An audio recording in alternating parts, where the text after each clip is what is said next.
First up, we have Batman number 28, Tom King writing and Mikel Janin on art. This is part 3 of the War Jokes and Riddles.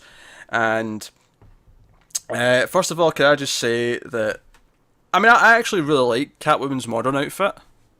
I'd even go as far to say that it might be the favourite, the one with the goggles and all that. And then I saw Janin draw the classic purple with the thigh-high boots, and I'm like, I don't know, I might be reverting to this now. This might be my new favourite. Yeah.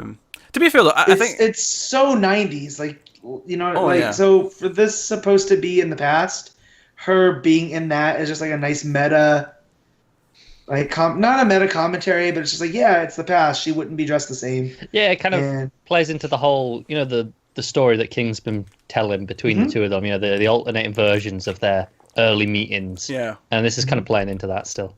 Yeah, a little bit, and I think.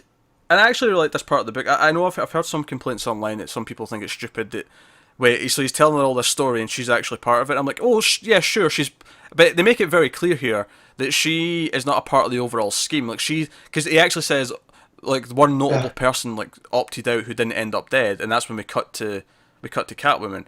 And I really liked how she chimed in the present day narration, as he's telling the story, where she threw Kite Man out a window. And she's like, I knew you were there. Sure. And then they say the exact same thing in the flashback. It goes back to their first meeting, how they see it differently. Yeah. It's playing off of that to where he's like, yeah, you threw Kite Man out the window. Yeah, but I knew you were there. I think just the larger story there of, why is he telling this story? He's telling her his perspective, and it's how it's affected him. And so there's probably stuff she doesn't know.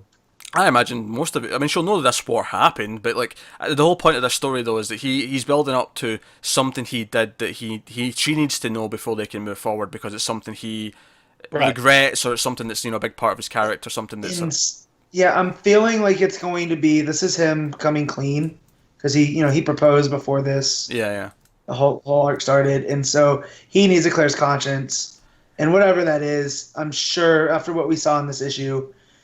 Seeing how far Joker and Riddler have gone. Yeah, it has to be something big. And I will say as well, with Catwoman jumping in with the narration, I actually really like the because obviously they're always playful. There's always this, even in the flashback, there's this playful, oh, do I need to worry about you? Well, yeah, you do need to worry about me, and that's when they kiss. And there's always this playful tension with them.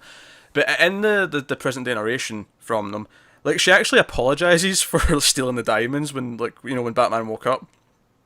He's like, yeah, sorry about that, I lied, and it does actually kind of neatly show how much they've grown since this time, how there's this more honesty with them. It's almost like at the start of the relationship, they were playing up these characters more, and even though there was this flirtation, it was very much all behind the mask, where, I'm pretty sure in this flashback, she didn't know it was Bruce, whereas in the narration, she refers to him as Bruce at one point, and she says Bat first, but then when she sees he's getting distressed, because she's asking him if he's okay, so Bat, and she changes, Bruce, are you feeling okay, what's, and he's like, it's just, I like that, I liked how it showed the difference. It's a more personal touch. Yeah. So, because you can tell this time, this is how I felt 0 Year should have felt, there's this big whole thing, and they refer to it as the 0 Year, but it didn't feel like it changed Batman that much, this does, he has a epic battle between Deathstroke and Deadshot, and you feel his stress throughout, and that's his opening shot basically into this war. Pretty much. This book divides neatly into three. This issue, the middle is the Catwoman section. The first chunk is showing how bad things have gotten. It describes Gordon goes to see both Riddler and Joker, and there's this dichotomy of seeing both versions of it. Riddler was 37 pages of steps and all the things he has to do to come and see him. Joker sent a note saying, come in your undies. So you see him walking like a hood over his head in one and his undies in the other. And it's all this stuff. And it all builds up to they both want you, Batman. You can end this war right now. They both want you. And obviously their instinct is to say, no, we're not going to give them you. We're going to try and fight this. Right. But it's throughout all this we hear about they've basically got different parts of the city under control, and they fight in the park. It's basically no man's land. The park in the middle of Gotham is now no man's land. And there's only a couple hours each day where they sort of calm down long enough that the people can go in and get the bodies. And it's this idea of this war's going on. And yeah, it's a legit war. it's dark as shit. Yeah, and I like that. It matches for an early Batman story. Like, it should be. He's kind of a darker character, and this would, if this doesn't impact him, then it's like, well, what's the point of reading comics? Yeah. I mean, yeah. There you go. As I say, I really love this opening section of the book because it parallels between the two of them. It's like just how similar Joker and Riddler are, but just slightly different enough. Yeah. Like it goes back to the opening of this arc where that was kind of the point, where Riddler approached him. He's like, we're kind of the same. And I think that's actually a really smart thing to do with this story, because I think I've often thought, I mean, some Riddler fans are going to hate me for this, but I've always kind of seen Riddler as another version of the Joker who, at least for me, has always been just not quite as good. Like, I like the Riddler a lot, but a lot of the things that he does is very similar. And it's, especially since, kind of like the Joker, he's not a villain that can fight Batman physically. Like, if Batman gets in the same room as him, it's kind of over. Yeah. You know? Well, because he's the brain. Yeah. Right?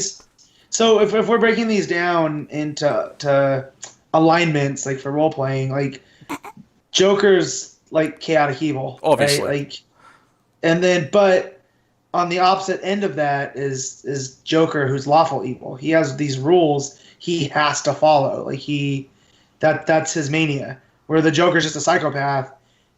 I've always taken that Riddler's like OCD, and he doesn't want to leave riddles, but he feels like he has to prove that, oh, I'm smarter than you, and if you're at my level, you'll figure this out. And here, there's a little bit of a change to that, because here it seems like he's edging more towards Joker's area. I think that's Riddler's hubris. It's like he leaves the riddles not because he thinks that if it doesn't get solved, then he deserved to get away with it. Right. Whereas if it does get solved, he's like, all right, fair enough, I'll try again next time, almost. Exactly. And that's why I always liked him, and then I've gotten, like, there hasn't been that many great Riddler stories. Like, yeah, that Paul Dini Detective Comics run, that was great, because he was doing all that to show that he's smarter than Batman. Like, come to my private detective firm, and I'll solve stuff Batman can't.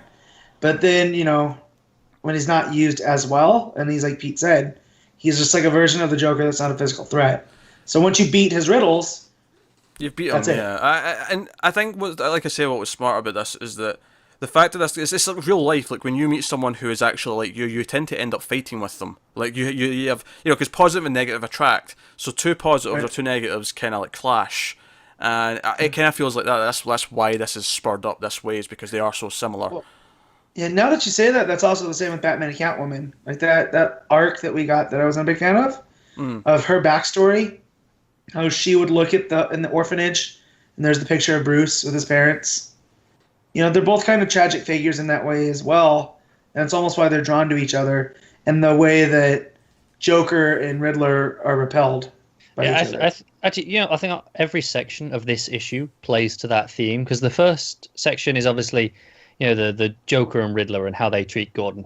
Yeah, two versions of the same thing. Yeah. Right. By the way, the second Joker's joke killed me. Go on. Where he says, "Come forth." Oh yeah, it's a line. Come forth, and you shall have eternal life. But he came fifth, so he won a toaster. Yeah, the toaster. Yeah, that's pretty good. But so then, obviously, the second section of the book is the Batman and Catwoman, and like you were just saying, they're very similar but opposite at the same time. And then the third section is Deathstroke and Deadshot, and it kind of it's still like the way they're fighting. Yeah, it's two sides of the same coin kind of idea. And, yeah. Let's get to that. So it was like the war of the snipers, and of course you see Deadshot, you see Deathstroke, you're like, oh, this is fun. And yes, there is a mistake in the art. Janin has acknowledged it on Twitter. He knows that there was a mistake that wasn't caught here by anyone. Deathstroke is aiming through his blind eye. He's not he knows now, right? Everyone calm down. It was an honest mistake. We can get over it, okay? Here's the thing, though.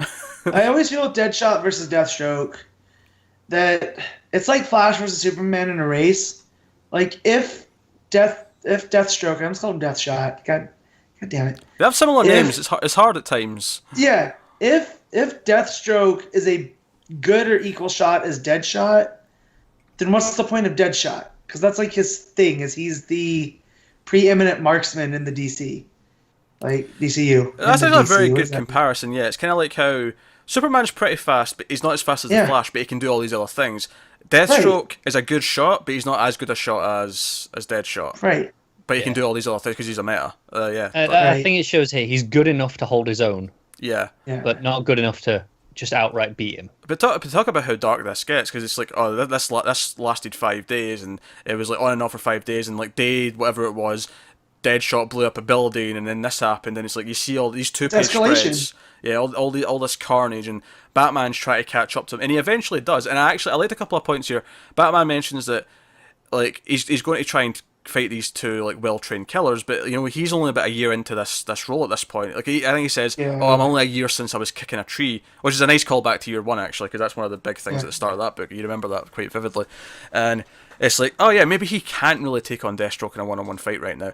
And for me, the reason why he can beat them when he does catch up to him after 5 days is because they've been fighting for 5 days. They're bloody tired. Yeah, they've worn each other out. Yeah, he's got a chance because of all this chaos, but so many people have died. Because I think probably the darkest part of this whole story is he says on like day 2 or whatever it was, they sprayed into a crowd and like 14 people died, and it was like, Jesus Christ, this is going to a dark place. Well, I mean, and this goes against. The next one he bombs the building and it's like 28 people died, and then like Oh sure, but I think the spraying one like hit me more than the others because it felt more real. It's random. Like not that people don't bomb buildings, they do, but that one just felt specifically sort of because they're specifically doing it to create terror. Yeah. Versus the bomb, which is there could be strategic reasons or whatever, but it also goes against that, the more honorable versions of these villains that we've seen, like Deathstroke in his own book, or Deadshot in like Secret Six. Like they have these redeemable qualities that are just completely not here. So it also was a tough read because you're like, well, wait, why are they doing this? Is it because of Joker and Riddler? Like, are they just not at that level yet? Because this is, early. So it added that dynamic too. I think it works with Deathstroke is just specifically because of what's going on in his book. The idea that he has all these regrets of everything he's done, like it kind of plays into that this was part of the dark path that he was on at one point. All this stuff that happened, but obviously the biggest thing here is that when Batman does catch up to them, he beats Deadshot so badly that he nearly kills him. He gets the doctor, the last line or one of the last lines of the book. Is the doctor says it's nothing short of a miracle that he's alive. And it's like, oh, right, so he's already nearly killed someone. He came that close. He's lucky that he didn't, but to try and stop this war. And he feels partly guilty because 5 days ago he had a chance to go in and maybe, go and see the Joker or Riddler and try and stop this another way. And it makes me wonder, what is this building to? If he's already nearly killed someone, like, what is the... And I feel like he's going to side with one of them. And I think he's going to make a truce between between the three of them, because I think this is the story that's going to put Riddler up on their level. Okay. Here, and I don't think necessarily he's going to side, but he's going to be like, look, what do I need to do to make this stop? But I feel like right. Say he took those offers. The offers was they both want to talk to him. I feel like they're both going to go, we'll stop this if you help us take out the other one. Like that's why they want him. That's the condition. I can see that. I think he's going to take a side, and I think he's going to take Joker's side. As crazy as that sounds, and the reason why I say that is because, like you say, Riddler doesn't seem to have as many big stories in the history, right? Whereas Joker has all these big moments, and he's this thing. Every time he comes up, it's like, oh, every time Joker comes to Gotham, we're all terrified because it's like this wild card throughout the city, and what's going to happen this time? Remember when he showed up in Death of the Family? Every time he shows up, we just have to pray that we can stop it before too much damage happens. Well, he's like a force of nature. And I wonder if this ultimate guilt that Batman has is that maybe he's felt all this time that he sided with the wrong one. And, the reason why, because he did side with Joker and took out Riddler, Riddler's mostly not had a big thing to do since then, in this continuity. Like, what has he been doing since the War of Jokes and Riddles, really? Yeah. But I'm also look at all the villains that are on Riddler's side. And they're all ones that have kind of been redeemed in the time since, like Two-Face, Poison Ivy, Clayface. Like they're all these ones that ride that line that at any time one thing goes different. Yeah, even Deathstroke. He's on the side though. Deathstroke. No, he's on Joker's side. Deathstroke's on. I thought you already said Deadshot. Sorry, never mind. Yeah, no, I'm looking at the again, the they're too page where it close. splits. No, but I thought Matt already said Deadshot, and I remembered them no. both being on opposite sides, so I just assumed that he was the other one. They've got he's got Killer Croc as well. Yeah, so there are all these characters that have been redeemed, so maybe this is he sides with Riddler, and that's what sends Joker even more over the edge. Maybe. Yeah, but here's the thing: is I don't care where it goes. I just want to get there because I'm enjoying the story so much. I'm speculating because it's fun, but I don't actually mind if it goes somewhere completely different, as long as it feels right. I think it's really building that he feels really guilty about something big that he did here to stop this war. Whatever he does to put an end to this, he's had to live with, and I'm excited about finding out what that is and what that does to the present day story going forward, like with that sort of in the barrel, as it were. So some of the art layouts in this are phenomenal as well. Like obviously we always praise his art because it's gorgeous. But there's some of the specific. You have the bang bang with the two of them taking the shots, and then on the first of where it talks about through the days, on the bottom of that is the two of them with the snipers, and the snipers actually like meld at the end of the barrel, so it's just one sniper. There's literally no gap between them. Yeah, that whole page, because is that the same page where he's Batman's carrying a child from a fire? Oh, that's the next page. That's the next page, right? That stuff's gorgeous as well. That is because that's it. You've got the fire kind of split in the half of the page. It works really well. Yeah, I'm really liking it, and I also like how it's leaving some stuff out of like the panels, like the whole we could have had an entire issue here of just villains fighting in the park. Like, we could have had that. Yeah. Like, that could have been a whole issue. And I kind of like that it doesn't necessarily do that. Now, if we might get one of those coming up, but I'm sure there'll be a good reason for it. But here it feels like it's building the myth of what happened as well, as much as it's building the character stuff within it. It's funny, because usually you say show, don't tell. But here we're being told that there's war going on. And we're not seeing the two sides clashing, except when it plays into Batman's story. Yeah. Like here, where it's the two, Deadshot and Deathstroke. They're the ones clashing, so there's what we're following with Batman.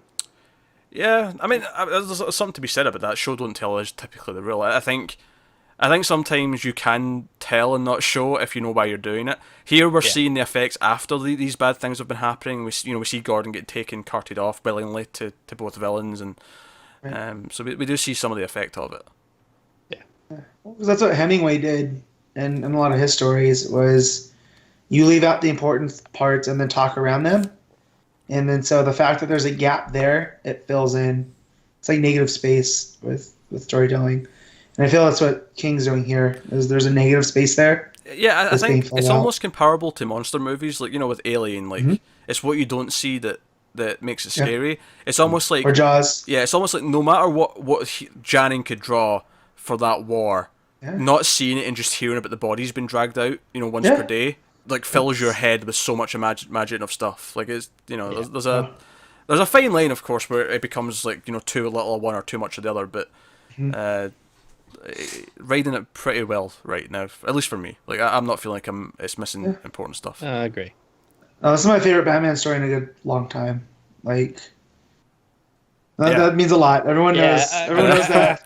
I have to say, right now in War of Jokes and Riddles, this is the first time since Rebirth that I put Batman above Detective. Yeah. I can't remember what Detective was doing during Rooftops. I might have picked those issues over the Batman issues that month. Okay, maybe there's issues, but for a extended period of time. Yeah. Also, if he keeps sprinkling Kite Man in, Tom King's gonna keep jumping in my favorites list. Just the fact that he's adding Kite Man to these small moments. Yeah. Especially since that's it. There was no need for that here, was there? No, he gets thrown out a window by Catwoman, and as he's going down, he just says "Hell yeah" mid-drop. It's excellent. I love it. Are we gonna get? I want him to do a mini-series just called Kite Man. Hell yeah. I could see it at some point, actually. Yeah. I'm surprised. Honestly, I think he's built it up enough that it would sell. Mm-hmm. I think so too.